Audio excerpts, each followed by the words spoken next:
sekarang muncul stigma-stigma negatif terkait alumni Al-Azhar ini. Ada orang-orang lulusan Al-Azhar tapi katanya bacaan Qurannya aja nggak fasih. Suruh ceramah nggak mau, suruh jadi khotib Jumat menolak, pura-pura tawadu begitu. Padahal emang nggak bisa. Orang yang tidak bisa baca Quran tuh ada di sana sekarang. Itulah pelaku dia itu hasil dari, mohon maaf ya saya harus katakan, kelakuan para oknum-oknum itu. Jadi orang-orang yang tidak kompeten diberangkat ke sana, mereka dapat cuan. Mesir itu surganya ilmu, Pak. Seperti itu saya bilang, buku murah, ulama banyak, kuliah gratis, biaya hidup standar. Itu keistimewaan yang sebetulnya itu memudahkan kita. Sayangnya itu dimanfaatkan untuk berdagang oleh sebagian oknum-oknum itu. Saya berharap lembaga-lembaga yang terkait itu duduk bersama, melihat ini sebagai masalah serius. Hentikan pembeludakan itu. Itu pesan intinya.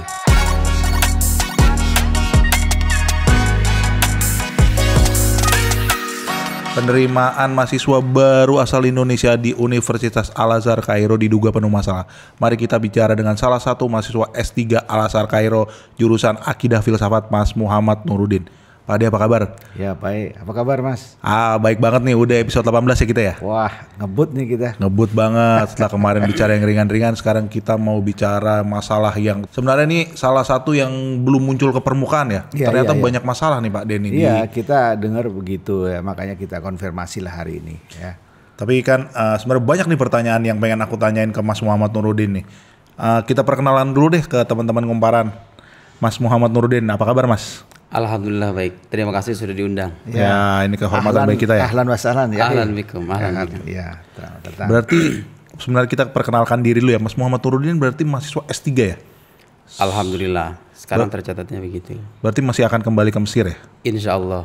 Mungkin untuk sidang atau setoran begitu. Oke, Mas Nuruddin, langsung aja kita gas yang pertanyaan pertama. Iya. Mas Nuruddin S1 dan S2 di Al-Azhar kan?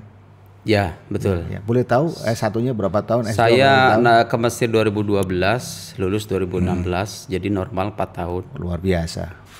Untuk S2 saya mulai langsung dari selesai lulus 2017 sampai kalau di sana kan S2 ada tamhidi ya, semacam ujian sekolah lagi 2 tahun. Ya. Alhamdulillah lulus 2 tahun. Kemudian setelah itu tapi saya sempat cuti karena ada COVID. Oh iya. Jadi saya 2 tahun lebih mungkin di Indonesia. Saya balik ke Mesir untuk menuntaskan tesis, tugas sekolah S2 itu sekitar 1,5 tahun selesai. Jadi alhamdulillah. Selesai 2023 baru kemarin. Ya kalau gitu lancar sekali dong gitu. Alhamdulillah. Udah hatam nih Pak De ya. Ya mantap nih. Tapi saya dengar tidak semuanya mahasiswa kita di sana selancar Bro Nuruddin nih. Iya, faktanya memang beberapa kasus begitu karena beberapa atau banyak kasus? Ya banyak sebetulnya Pak, tapi kan untuk kita bicara persentase perlu ada data yang valid ya. Tapi secara umum karena memang belajar di Mesir itu, nah ini barangkali perlu dijadikan pertimbangan oleh mahasiswa ingin ke sana. Belajar di Mesir itu meniscayakan kemandirian. Sangat meniscayakan kemandirian. Makanya saya sering bilang Pak, orang yang nggak semangat belajar atau nggak bisa belajar kecuali setelah disuruh, ditekan, diberikan tugas, ada tekanan dari luar begitu, itu sangat tidak cocok di Mesir itu. Karena memang kulturnya, kemudian kurikulum pembelajarannya, suasananya, iklim keilmuannya di sana tuh meniscayakan kemandirian betul. Gak ada yang nyuruh kita harus masuk kampus. Karena kampus juga tidak mewajibkan untuk masuk sekolah. Ya sebetulnya secara regulasi memang ada, tapi pada faktanya ya mahasiswa yang gak kuliah itu banyak juga. Jadi kalau kesana itu gak ada niatan yang betul-betul kuat, saya sarankan itu jangan kesana deh. Kalau tipe orang-orang yang gak bisa belajar kecuali masa ujian doang. Kalau disuruh sama dosennya dikasih tugas, disuruh sama orang tua atau siapapun baru belajar, itu nggak cocok di sana. Jadi tantangannya untuk mahasiswa di sana itu betul-betul mengharuskan adanya kesadaran, kemandirian dan kesungguhan terutama, gitu ya. Kalau nggak bisa mandiri dan nggak sadar diri, itu saya kira nggak cocok di sana. Nggak cocok ya? Sangat nggak cocok. Kalau perlu Anda mondok saja di Ma'had Ali, di pondok pesantren tingkat lanjutan itu kan banyak. Di sana kan mau tidak mau kita tuh dipaksa menghafal kitab ini, mengadakan diskusi dan lain-lain. Kalau di sana tuh semuanya mandiri Pak. Kuliah, diskusi, Anda mau belajar menulis, belajar ceramah, belajar semuanya itu meniscayakan kemandirian. Jadi kalau nggak ngikutin juga nggak apa-apa dong ya? Iya ya, yang penting ketika ujian lulus ya sudah Anda dapat ijazah. Nah, itu makanya kebebasan di sana itu kadang sayangnya gitu ya disalahgunakan oleh para mahasiswa yang ya kurang niat belajar. Padahal itu kalau dimanfaatkan itu justru bisa menjadi aktualisasi intelektual. Wahana aktualisasi intelektual secara mandiri, secara bebas. Kita tuh mau belajar apa aja, mau mendalami ilmu apa aja di sana ada, Pak. Gurunya juga top ya. Gratis lagi sekolahnya. Waduh, udah gratis. Udah gratis, ulamanya banyak, bukunya murah-murah, biaya hidupnya nggak terlalu mahal. Kurang enak apa?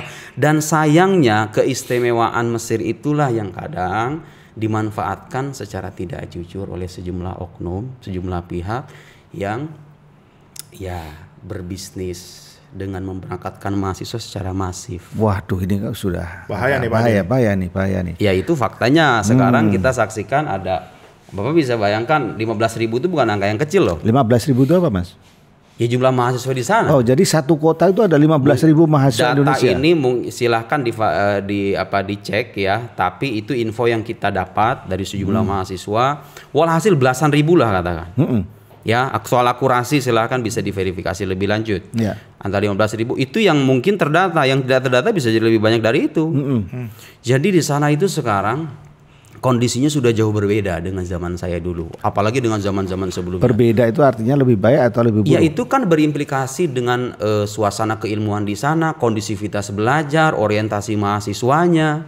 Jadi semakin banyak orang yang memang tidak berniat belajar. Ketika mereka membentuk komunitas itu, mau tidak mau kan mereka itu memberikan pengaruh sama mahasiswa-mahasiswa yang lain. Orientasi mahasiswa di sana sekarang nggak sepenuhnya belajar. Jadi ke sana jauh-jauh sampai Mesir. Iya, itu yang kita sayangkan gitu ya. Itu yang kita sayangkan. Sebetulnya kita tidak menyalahkan berbisnis atau mencari penghasilan ketika belajar. Itu bukan hal yang negatif sepenuhnya. Toh faktanya memang ada mahasiswa yang secara ekonomi kurang mampu dan dia terpaksa.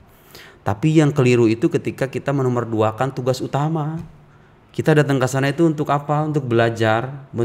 Orang tua kita itu menerbangkan kita belasan jam itu ke sana buat belajar. Bukan untuk mencari uang. Mencari uang itu nomor sekian lah. Itu pun saya dulu alhamdulillah Pak, selama jadi mahasiswa saya tidak tergiur dengan itu semua. Saya lebih baik memilih makan telur tiap hari sama tempe, begitu kira-kira. Hidup terbatas, yang penting saya fokus belajar. Dan hasilnya alhamdulillah, kuliah saya alhamdulillah lancar ya. Karena saya punya kesadaran itu. Saya datang ke sana itu dikirim sama ibu saya bukan untuk cari usaha, bukan untuk mencari cuan, kira-kira begitu ya, tapi untuk belajar. Dan kita ini sebagai orang beragama diperintahkan untuk menyadari makom kita masing-masing. Anda itu ketika ditakdirkan sama Tuhan sebagai pelajar, tugas Anda itu belajar. Jangan nyari dunia lain dulu. Biarkan Tuhan itu melihat Anda menunaikan tugas Anda. Kalau Anda memaksimalkan tugas Anda sendiri, masa ya Tuhan menelantarkan masa depan kita? Ya. Logika sangat sederhana ya bagi saya. Kalau kita itu serius belajar, serius menempa kemampuan dan tidak tergiur dengan hal-hal yang sifatnya itu duniawi, katakan begitu ya. Saya yakin betul itu Tuhan tidak mungkin melantarkan masa depan kita, dan saya merasakan buahnya. Itu nasihat guru saya. Mas, boleh tahu Mas, memang mereka itu pada bisnis apa aja? Banyak sih ya, kalau soal bisnis itu banyak. Ya. Bisnis itu juga termasuk. Perbandingannya begini aja Pak. Zaman saya itu dulu rumah makan itu bisa dihitung jari lah. Sekarang itu udah menjamur rumah jadi makan. Punya warung. Ya warung makan, kemudian bisnis. Kalau sekarang yang lagi tren itu jadi mutawif ke Arab Saudi. Oh, mutawif ya. Dan ini bisa dibayangkan ya oleh orang tua yang punya anaknya di sana. Saya harapkan itu dikontrol sebaik mungkin. Ditanya itu belajar apa enggak. Kalau ke sana nyari uang, orang tuanya sibuk mengirimkan uang, dia nyari uang lagi. Kalau masih main-main di sana ya buat apa begitu kan? Dan sekali lagi ya, saya mengatakan begini bukan memandang negatif sepenuhnya mahasiswa yang usaha di tengah kuliah itu. Tapi ketika itu mengabaikan tugas utama, itu sudah jelas keliru gitu loh. Dan ini tuh ekses dari pembeludakan yang tidak terkontrol ini sebetulnya. Ya akar masalahnya Pak. Akar masalah dari masalah-masalah yang sekarang menimpa mahasiswa di Mesir. Kita sering nyebutnya mahasisir ya. Mahasisir itu artinya mahasiswa Indonesia di Mesir. Itu ya itu pembeludakan yang tidak terkontrol itu. Eksesnya ya begitu. Orientasinya mahasiswa jadi berbeda-beda. Yang tadinya niat belajar mungkin terpengaruh dengan lingkungan juga begitu loh. Emang Bisa dibayangkan. Sorry. Emang gak ada yang ngontrol sama sekali dari awal? Kita hidup bebas, Pak. Kita itu hidup mahasiswa itu ada sebagian di asrama Al-Azhar ya. Tapi asrama itu bukan kayak pesantren. Asrama itu ya asrama sebatas kita numpang, katakanlah numpang tidur belajar gitu ya, beraktivitas di sana. Selebihnya itu regulasi paling harus seminggu sekali harus ada absen kira-kira gitu. Selebihnya kita bebas. Dosennya nggak ngejar-ngejar. Kalau saya kan kuliah di sini, biasanya kalau zaman saya kuliah tuh ada bisa lo untuk satu S1 mata kuliah tuh. Sekarang ada mungkin ratusan negara, mahasiswa dari ratusan negara di sana. Kalau soalnya semuanya itu hadir kan mungkin secara kapasitas ruangan juga nggak muat. Jadi gini bro, kalau mereka itu masuk semuanya, masuk kuliah, seperti kata Mas Nurudin, kelas pun tidak siap. Iya sebetulnya. Fasilitas tidak memungkinkan. Komprehensif dong ini Pak. Ya, makanya mereka itu mendorong yang namanya Al-Azhar itu mendorong, tadi kata Mas Nurudin itu, kesadaran untuk belajar sendiri. Iya, mandiri, otodidak. Otodidak, gitu ceritanya. Kalau pengen improvisasi intelektual itu kita nggak bisa mengandalkan kegiatan di kampus aja. Anda mau organisasi, mengadakan kelompok diskusi. Kalau pengen belajar menulis ya belajar menulis mandiri. Banyak hal yang menuntut kemandirian di sana itu. Beda ya dengan kuliah misalnya di Indonesia di mana kita itu diberikan tugas sama dosen, bikin makalah dan lain-lain. Kalau di sana ya berbeda. Kalau nggak niat belajar itu, ya begitu kegiatan bisa dibayangkan kan, anak remaja loh ya. Ya. Anak-anak remaja, apalagi dengan jumlah yang begitu masif seperti sekarang itu, belasan ribu itu, kita bisa bayangkan tuh dengan iklim kebebasan semacam itu, anak-anak muda hidup di sana apa yang akan terjadi. Saya nggak perlu sebutkan, tapi kita semua bisa membayangkan itu. Apalagi di zaman internet sekarang. Mas Nurudin, anak-anak itu anak-anak muda itu kan sukanya begadang, kemudian saya juga pernah muda, bangunnya siang gitu. Apakah ini juga akhirnya juga melanda juga kepada teman-teman yang ogah belajar itu? Ya gini, ungkapan orang Arab itu al-insan ibnul biyah, manusia itu anak lingkungannya. Waduh, luar biasa. Kalau kata ini almaru ala dini khalili. Orang itu tergantung agama temannya. Kalau temannya rajin sholat ya dia semalas-malasnya orang ya. Ketika dia bergaul dengan orang rajin kan akan terpengaruh. Sekarang mungkin ada itu. Saya yakin itu sebagian mahasiswa yang tidak terorientasi itu mungkin awalnya niat serius belajar. Tapi karena kondisi yang seperti sekarang itu terpengaruh dengan lingkungan dari kanan dari kiri begitu. Namanya anak remaja kan. Iya. Kadang-kadang tergoda dan tergiur. Nah bisa jadi itu, bisa jadi begitu. Atau bisa jadi juga emang sejak awal mereka itu kan ada ya tiba-tiba mahasiswa itu diberangkatkan bukan karena keinginannya, tapi desakan dari orang tuanya. Orang tuanya punya imajinasi bahwa masuk Al-Azhar itu jadi ulama. Belum tentu. Semuanya mengharuskan adanya kemandirian. Apalagi yang nggak punya niat belajar, punya duit banyak. Sudahlah itu. Jadi nggak punya niat belajar, punya duit ya main-main kan. Kalau begitu. Banyak tuh Mas yang begitu. Yang mereka ya itulah faktanya Pak. Suka atau tidak ya. Saya mengatakan ini supaya jadi gambaran untuk orang-orang yang pengen memberangkatkan mahasiswa anak-anaknya ke Mesir supaya betul-betul mempertimbangkan ini dengan matang. Siswa-siswa yang ingin melanjutkan belajar ke sana, Anda sekarang punya tantangan yang berlipat. Saya tidak mengatakan jangan belajar ke sana, silakan, tapi saya mau katakan tantangan itu di sana sekarang berlipat-lipat. Godaannya banyak. Kalau nggak kuat-kuat iman banget, kalau tekad nggak kuat-kuat banget, nggak usah deh. Menarik nih soal godaan nih Mas Nurudin. Godaan itu kan berarti bukan cuma godaan untuk bekerja di sana. Banyak variabelnya ya. Jadi ya anak remaja lah Pak. Termasuk godaan negatif yang jauh dari aturan-aturan agama. Ya kalau sudah memalingkan kita dari tugas utama itu kan sifatnya negatif. Menarik nih Pak De. Jadi memang kalau misalnya sekarang di dunia yang sekarang kita ini ya kan, kan banyak sekali yang namanya misalnya yang paling gampang narkoba ya. Saya kira narkoba juga ada di mana-mana termasuk di Mesir. Saya nggak bisa mengiyakan karena itu harus saya ada bukti. Saya ada bukti dan kalaupun ada saya tidak ingin itu menjadi konsumsi publik. Saya cuma ingin mengatakan bahwa di sana itu sekarang kondusivitasnya tidak seperti yang dibayangkan oleh sebagian orang. Jadi perlu pertimbangan yang begitu matang. Orientasi mahasiswanya sudah berbeda-beda, godaannya banyak, sehingga jadi ketika saya mengatakan godaan ini maknanya general ya. Orang sudah bisa berimajinasi lah. Kalau anak remaja itu apa aja sih godaannya. Wah, udah kebayang gitu loh. Nah itu yang saya harapkan para orang tua. Jadi para kiai, para ustadz yang ingin memberangkatkan satria ke sana betul-betul ditanya itu, dilihat karakternya. Kalau dia termasuk tipe karakter yang nggak belajar kecuali setelah disuruh seperti yang tadi saya bilang, nggak usah ke sana deh. Cari tempat yang memaksa Anda untuk belajar. Berarti tidak ada jaminan ya meskipun dikirim ke Kairo tempatnya ilmu agama. Sama sekali, makanya Pak, ini eksesnya dari pembludakan yang tidak terkontrol ini sekarang muncul stigma-stigma negatif terkait alumni Al-Azhar ini. Ada orang-orang lulusan Al-Azhar tapi katanya bacaan Qurannya aja nggak fasih. Suruh ceramah nggak mau, suruh jadi khotib Jumat menolak, pura-pura tawadu begitu. Padahal emang nggak bisa. Iya kan suka ada yang begitu. Berbahaya nih bro. Ya itu karena tidak adanya pembinaan, tidak adanya penyeleksian yang ketat. Orang yang tidak bisa baca Quran tuh ada di sana sekarang. Itulah pelaku yaitu hasil dari, mohon maaf ya saya harus katakan, kelakuan para oknum-oknum itu. Jadi orang-orang yang tidak kompeten diberangkatkan ke sana asal mereka dapat cuan. Mas, sebelum sampai sana saya mau tanya satu hal. Minum dulu Pak De. Iya.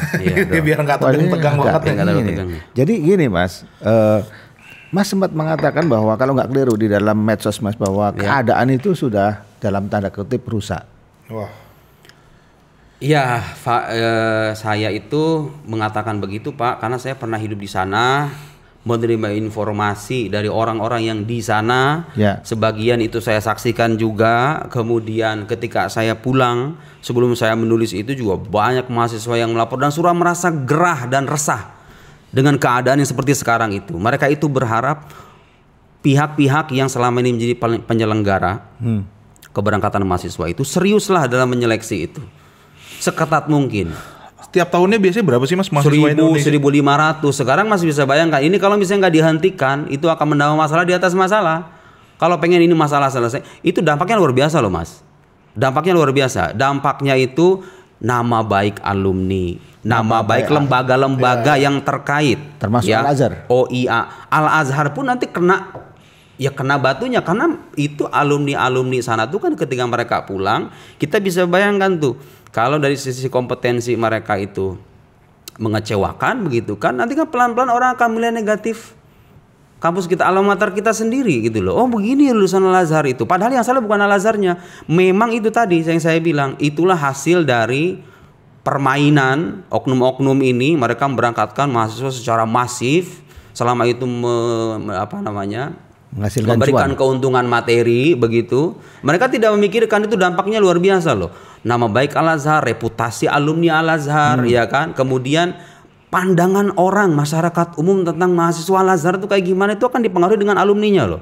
Kalau saya nggak mempersoalkan jumlah Pak, jumlah 15.000 itu nggak jadi masalah kalau semuanya itu orang-orang yang berniat belajar dan kompeten. Atau mereka katakanlah kompetensinya kurang tapi mereka berupaya untuk melakukan akselerasi gitu ya, serius belajar, mengejar ketertinggalan materi dan seterusnya. Itu luar biasa loh, bisa merubah wajah Islam Indonesia ya kan? Iya. Kalau semuanya begitu, atau katakan separuhnya deh. Iya. Tapi ya begitu faktanya ya. Jadi gini bro, yang bacaan gue itu ya, dari yang masuk itu ya, yang bisa keluar lulus on time itu hanya pada kisaran 30%. Rendah banget ya. Kalau misalnya 1.000 ini berarti cuma 300 yang on time ya. Yang selebihnya ya molor, ya mungkin karena banyak godaan tadi. Ya itu kan. Sekarang itu tantangannya bukan tantangan akademik. Kalau ditanya susah apa belajar di sana, ya tergantung orangnya. Kalau orangnya belajar serius begitu kan, gak main-main, ya main. Cuman kan kita tahu tugas utama ya. Sebenarnya nggak susah amat gitu loh. Kalau bagi orang yang betul-betul serius, yang betul-betul mandiri dan mau menyadarkan diri. Saya ini mahasiswa, tugas saya ini belajar. Yang lain itu sampingan doang. Ya nggak apa-apa gitu. Kita sambil mencari uang nggak apa-apa. Tapi itu sampingan. Jangan sampai gara-gara itu Anda lupa kuliah ketika ujian doang. Itu terjadi. Itu patut kita sayangkan. Sayangnya itu ya begitulah gitu ya. Nggak ada penyadaran secara masif gitu ya kepada mahasiswa itu. Mereka selalu dibiarkan begitu aja. Mas, saya jadi kepikiran kalau saya sebagai orang tua, bagaimana orang tua bisa mengarahkan anaknya Atau mengawasi. Dan itu mengawasi jauh itu ketika keadaan seperti yang Mas ceritakan tadi. Ya itulah tantangannya, makanya saya bilang ini barangkali di forum ini saya ingin memberikan pencerahan kepada orang tua yang punya imajinasi bahwa anak saya ini kalau masuk Al-Azhar nanti jadi ulama, jadi seperti Ustadz Abdus Somad, jadi seperti Ustadz Quraisy Shihab dan lain-lain. Itu zaman itu udah lewat, Pak. Sekarang tantangannya mereka itu udah banyak. Di zaman Pak Quraisy Shihab bisa masuk ma'had, itu kan jumlah siswanya berapa, kemudian iklim keilmuannya seperti apa. Itu kan iklim keilmuan mempengaruhi loh, lingkungan itu mempengaruhi kita, semangat kita, kecenderungan kita.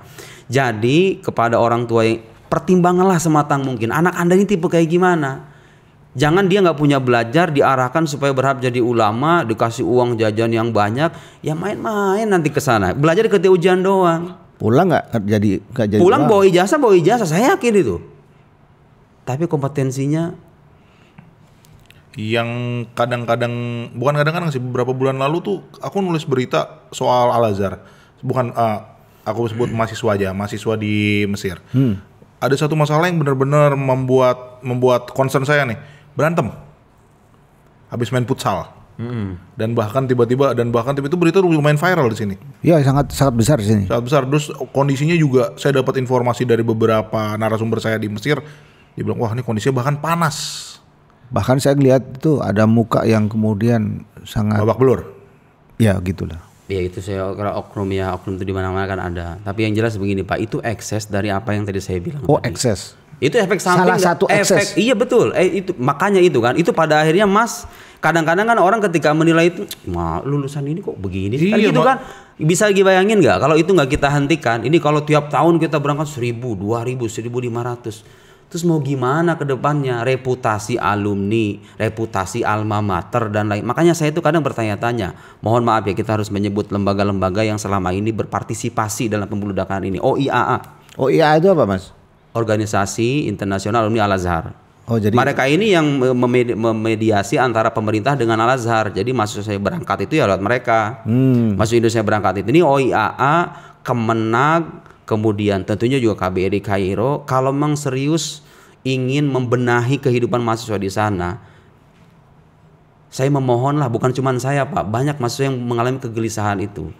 Cobalah dipertimbangkan dengan sematang mungkin. Ini lihat adik-adik, saya ini nggak punya kepentingan Pak, belajar saya sudah selesai, saya udah di Indonesia.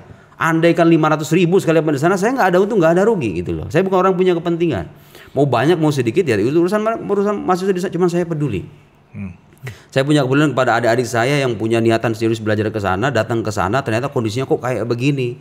Itulah akibat dari pembeludakan yang tidak terkontrol itu, seleksi yang kurang ketat, yang kurang serius, kurang tegas dalam menindak oknum-oknum yang tidak bertanggung jawab itu, memberangkatkan orang-orang yang tidak kompeten, kemudian tanpa ada pertimbangan secara matang begitu, asalkan selama ada keuntungan materi. Itu kalau seandainya lembaga-lembaga yang tadi saya sebut itu duduk bersama, peduli.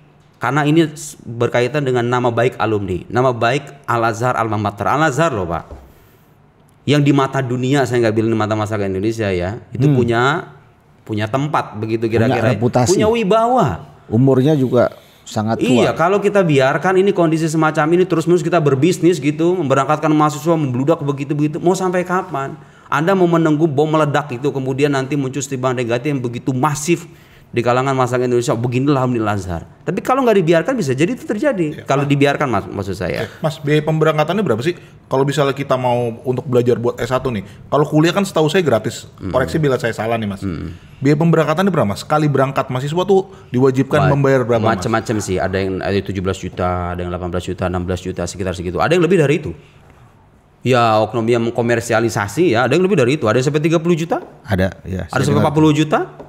Itu permainan sudah jelas itu. Kita itu nggak boleh diam. Mahasiswa di sana tuh nggak boleh diam. Kita itu peduli dengan nama baik alumni kita, nama baik alma mater kita yang kita banggakan itu. Nggak bisa dibiarkan itu praktek-praktek semacam itu. Ini mohon maaf ya, Pak Zainul Majdi, Tuan Guru Bajang sebagai ketua OIAA, pihak-pihak di Kemenag. Kita bicara dari hati nurani kita sendiri. Mohon ini diperhatikan dengan serius. Pembeludakan ini telah menimbulkan banyak masalah. Kalau kita masih peduli dengan nama baik Al-Azhar, dengan nama baik alumni kita, Kalau Anda bicara sama, emang apa sih fakta-fakta yang Anda khawatirkan itu, saya bersedia bicara dengan lembaga-lembaga itu, membeberkan semua fakta. Tapi saya nggak mau ini menjadi konsumsi publik.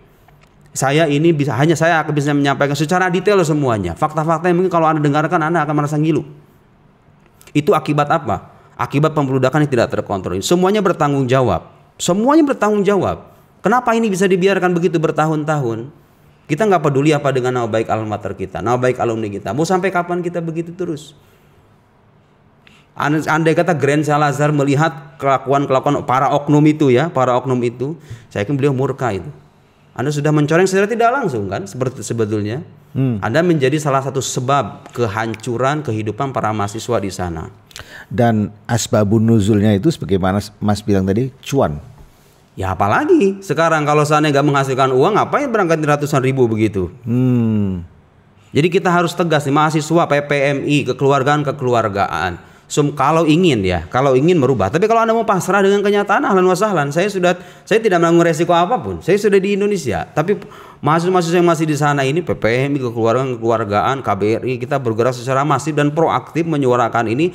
Dan media sosial itu bisa jadikan salah satu medium, Pak. Zaman sekarang ini orang kalau misalnya udah di blow up ke media sosial, kadang-kadang langsung bertindak kan. Yeah. Tapi kalau cuman hanya surat menyurat berkorespondensi, dibiarin. Ya buat apa? Gua nggak punya urusan dengan itu semua. Yang penting gua dapat cuan, kan kira-kira begitu manusia kadang-kadang berpikirnya. Ya, kita harus bersikap tegas. Dan saya kira bisa itu kalau kita serius meningkatkan kompetensi mahasiswa, meningkatkan standar penyeleksian. Kenapa sih saya nggak kita itu meningkatkan penyeleksian dengan cara misalnya mahasiswa disuruh baca kitab, soalnya nggak pernah kita kasih tahu. Selama ini yang terjadi kadang-kadang soal ujian itu kan sudah dibocorin terlebih dulu. Waduh. Iya. Bahaya. Dibocorin terlebih dulu, akhirnya apa? Orang-orang yang mohon maaf gitu ya tidak kompeten karena mereka sudah diberikan bocoran, soalnya kayak begini-begini lulus. Apalagi lewat jalur belakang ya kan? Itu nggak boleh itu. Jadi sekarang itu kita kalau mau ya sekali lagi, kalau memang masih peduli gitu kan, sama-samalah ayo. Saya ini mahasiswa biasa Pak, bukan orang OIAA, bukan orang Kemenag, tapi saya itu merasa miris dengan keadaan seperti sekarang itu. Mau sampai kapan gitu loh? Tahun ini berangkatkan 1.000, tahun depan 1.000, sampai 20.000, 30. Dan Anda tidak peduli dengan masalah-masalah itu? Pertanggungjawabannya di akhirat loh.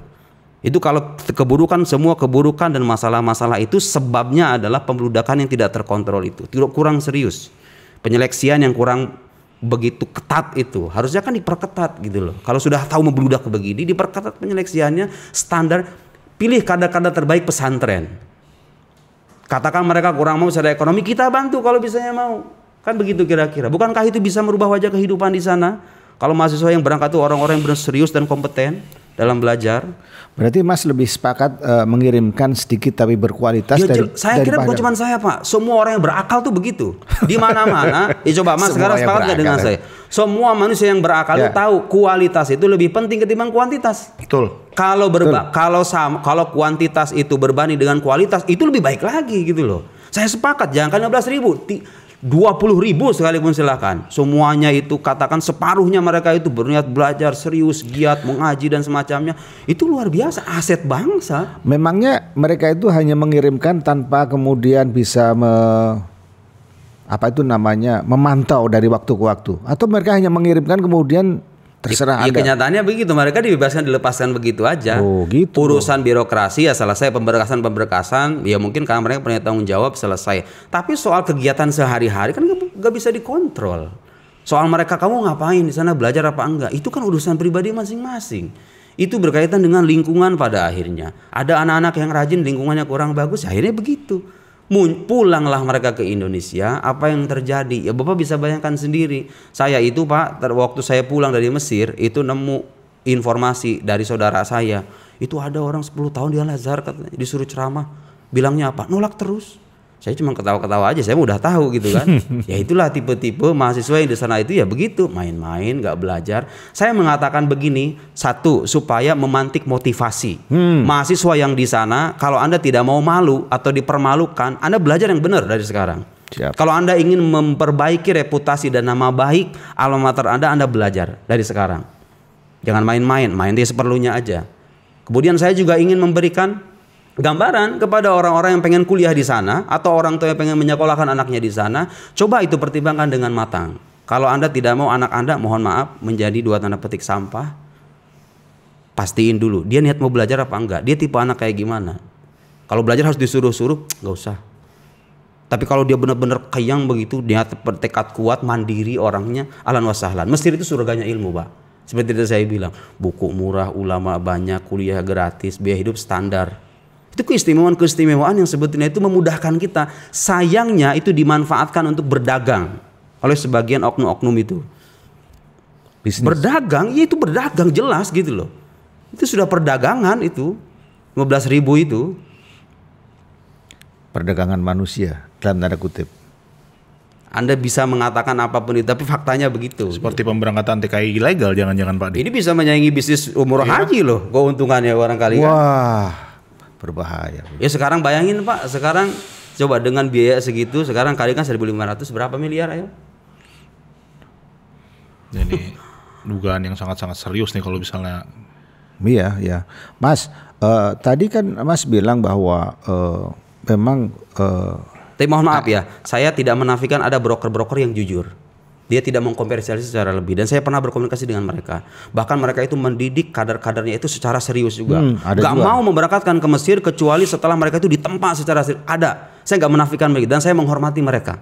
Yang saya kritik adalah oknum-oknum yang mengkomersialisasi itu secara sengaja dan berlebih. Apakah oknum yang mengkomersialisasi dan broker-broker yang jujur jumlahnya lebih besar yang komersialisasi? Apa udah bisa melihat di situ nggak Mas? Ya saya harus bicara dengan data. Kalau soal itu saya belum bisa menjawab. Tapi yang jelas ya itulah faktanya yang kita jumpai di sana. Ya kompetensi mahasiswanya menurun. Kemudian kejadian-kejadian yang ya bukan hanya berkaitan dengan dunia intelektual Pak, berkaitan dengan moral.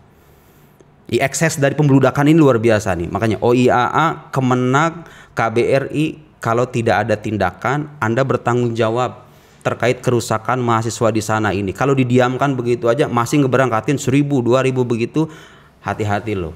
Saya sudah menyampaikan ini. Tugas saya hanya menyampaikan. Kalau saya punya kebijakan, saya akan berikan kebijakan. Tapi saya kan nggak punya. Saya bukan orang pemegang otoritas. Mas tadi bilang bahwa salah satu penyebab semua ini karena bisnis tata kelola pengiriman mahasiswa. Kalau sudah begini, bagaimana dari mana kita harus mulai memperbaikinya? Solusinya Ya karena mereka sudah biasa merasakan cuan kata Mas Nuruddin kan. Mahasiswa ini jumlahnya banyak. Kalau mereka itu punya kesadaran yang sama, kegelisahan yang sama, saya minta itu bersuara secara proaktif di media sosial, YouTube, Facebook. Itu media sosial sangat punya pengaruh yang tidak kecil Pak. Merubah perspektif orang, kebijakan, ya kan? Hal-hal yang ditelantarkan tuh kalau di blow up itu langsung orang tuh kemudian tertekan ya kan, dalam arti positif ya. Itu salah satunya. Kemudian ya selebihnya ini kesadaran para stakeholders ini nih. Ini kita mahasiswa mau diapain gitu loh, masa begini terus ya kan? Mau sampai kapan kita itu dibiarkan begitu aja? Anda mendapatkan keuntungan terus tapi kehidupan mahasiswa adik-adik kita di sana mereka tidak mendapatkan kondusivitas yang mereka inginkan ketika belajar. Mereka kerja pengen menuntut ilmu, punya lingkungan yang kayak begitu gara-gara pembeludakan yang tidak terkontrol ini. Apa susahnya kita itu memberangkatkan 200 lah mahasiswa, tapi yang benar-benar kompeten, kader-kader terbaik pesantren. Apa susahnya? Ya, susah itu bagi orang-orang yang punya kepentingan. Nah, penghasilannya akan berkurang. Tapi ingat, ini demi kebaikan alma mater Anda loh. Al Azhar itu punya nama di mata dunia. Kalau tiba-tiba suatu saat nanti rusak, kemudian perspektif orang itu mulai negatif tentang Al Azhar, pelakunya itu adalah mereka. Orang-orang yang selama ini tidak peduli dengan pembeludakan ini, memandang ini hal yang remeh saja. Tidak remeh Pak. Saya itu mengantongi sekian banyak fakta. Karena saya pernah hidup di sana dan saya juga memberi informasi dari mahasiswa di sana sampai sekarang. Mau sampai kapan?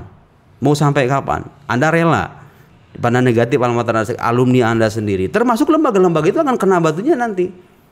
Dan sekarang sudah bukan jadi rahasia lagi di kalangan mahasiswa bahwa ini tuh adalah permainan bersama. Ya, Mas Nuruddin. Karena ini sebenarnya durasinya udah tipis lagi nih, tapi saya mau bertanya, apakah mungkin salah satu solusinya moratorium dulu atau seleksi ketat? Itu bisa jadi salah satu solusi ya, penundaan itu bisa jadi salah satu solusi, bisa jadi salah satu solusi. Tapi itu saya kira berat memang bagi sebagian pihak-pihak ini. Kalau seandainya mau sebetulnya bisa aja, tapi kalaupun tidak bisa, sebetulnya bisa dilakukan Pak. Yang tadi saya bilang itu penyeleksian yang ketat, ditunda lah katakan pemberangkatan dalam jumlah yang banyak itu. Saya nggak bilang sampai selanjutnya, enggak. Nanti 5 tahun, 6 tahun yang akan datang silahkanlah kalau kondisinya sudah mulai kondusif. Untuk sementara ini 5 tahun ke depan deh. Coba itu dikirim kader-kader terbaik pesantren begitu. Apa susahnya sih?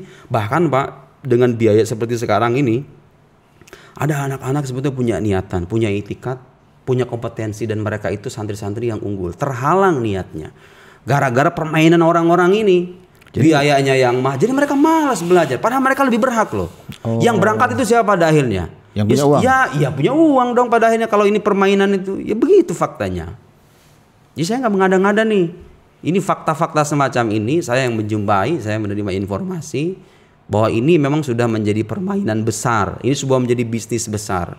Mahasiswa kalau peduli harus pick up. Saya berani begini karena kenapa? Ya karena saya tidak takut gitu loh dengan orang-orang itu. Saya merasa peduli. Kalau nggak ada yang mulai, siapa lagi? Saya bertemu dengan orang OIA-nya langsung. Kemudian saya menyampaikan. Tugas saya hanya bisa sampai detik itu. Saya nggak punya otoritas untuk memberikan kebijakan. Andaikan saya diberikan dan saya bisa itu demi nama baik alma mater loh. Nama baik alma mater sudah membesarkan kita, ngasih kita ilmu gitu loh. Kok Anda tega? Kok bisa-bisanya Anda tega gitu loh? Merusak kehidupan para mahasiswa di sana hanya demi kepentingan duniawi semata. Di akhirat dipertanyakan loh itu semua. Semua masalah-masalah yang terjadi sekarang itu sebabnya itu pembeludakan. Saya kira ini pandangan yang diambil oleh banyak mahasiswa di sana. Ekses yang tadi kita katakan itu, efek-efek samping itu, ya akarnya itu. Coba kalau sejak awal itu kita diperketat seleksinya secara jujur, jangan ada yang lewat jalur-jalur belakang begitu. Kita kirim ke orang-orang terbaik, kader-kader terbaik pesantren. Saya kira ceritanya akan berbeda gitu loh. Mas Nuruddin, mungkin saya minta Mas Nuruddin memberikan sebuah pernyataan apa yang sebaiknya dilakukan. Yang pertama buat orang tua yang pingin banget nyelokolain anaknya di Mesir ya. Kemudian yang kedua, ini juga penting. Message yang Mas pengen berikan buat para pesantren yang notabene juga akan merasa bangga kalau lebih banyak santrinya ke Mesir. Silakan. Iya, pertama kalau Anda sudah bisa membayangkan gambaran yang tadi saya sebutkan, sekarang barangkali Anda sudah punya pertimbangan berbeda. Kehidupan di sana itu tidak semulus yang kita bayangkan. Tantangannya banyak, Pak. Tantangannya banyak. Jadi dari sisi moral, dari sisi intelektual, dari sisi sosial, dari sisi ekonomi juga, itu tantangannya banyak, sangat kompleks. Kita itu lebih baik mengirim segelintir orang yang kemudian membawa punya keilmuan yang matang ketimbang orang banyak tapi ngelantung-lantung di sana. Jadi para orang tua, para kiai, para ustadz yang mau berangkat ngasih ke sana, Anda nggak perlu membanggakan soal kuantitas. Tanya dan diteliti terlebih, itu mahasiswa santri yang mau kita anak yang mau kita berangkatkan itu tipe kayak gimana sih? Kalau tipe yang suka main-main, nggak belajar, kecuali yang tadi saya sebut itu, yang nggak belajar kecuali setelah disuruh, nggak usah deh. Cari lembaga lain yang kira-kira bisa mendorong dia untuk, dan tanda petik ya, memaksa dia untuk belajar agama secara serius. Karena di sana itu kehidupannya bebas. Kehidupan bebas ini bagi pemalas jadi surga bagi mereka untuk melampiaskan kemalasannya. Tapi bagi orang-orang yang punya itikat kuat, punya niatan positif ingin belajar, itu bisa menjadikan mereka itu secara bebas, secara mandiri mengaktualisasikan keilmuannya. Belajar apa aja, nggak ada yang maksa, mau ini mau itu semuanya ada. Itu hal yang positif gitu loh. Tapi dilihat dulu siswanya kira-kira termasuk yang mana. Oke. Mas Nuruddin, satu hal yang saya baca di media adalah bahwa di tengah-tengah kesulitan yang Mas sampaikan tadi itu, iya, ya, itu ekonomi Mesir juga lagi nggak sehat. Iya. Ya, jadi Mesir ini agak termehek-mehek lah membangun ekonominya. Jadi apakah ini juga berdampak pada mahasiswa kita yang ada di sana? Ya kalau bagi siswa-siswa yang dapat kiriman dari Indonesia sebenarnya nggak begitu berpengaruh, Pak. Gitu ya. Iya, kalau misalnya mereka dapat kiriman dalam bentuk rupiah gitu kan. Justru mereka uangnya lebih banyak, jadi banyak kan uangnya, ya kan. karena inflasi. Tapi yang kita prihatinkan itu ya mahasiswa-mahasiswa yang mengais kehidupan di sana juga, ya kan. Ya itu bisa jadikan salah satu pertimbangan juga bagi orang tua, bagi siswa, bagi ustadz pesantren yang berangkat ke santri ke sana. Coba dipertimbangkan. Khawatir nanti ketika mereka ke sana itu bukan belajar, tapi nyari uang, terpaksa dengan keadaan itu, gitu ya. Tapi ginilah, saya kira prinsipnya begini. Saya ini tidak termasuk dari keluarga mapan Pak dulu waktu berangkat ke Mesir itu. Tapi saya punya pandangan bahwa kita ini kalau serius belajar, menunaikan tugas yang Tuhan berikan, Tuhan nggak mungkin melantarkan kita. Saya nggak pernah mati kelapar, nggak pernah ada masa saya lapar nggak ada makanan tuh, alhamdulillah nggak ada.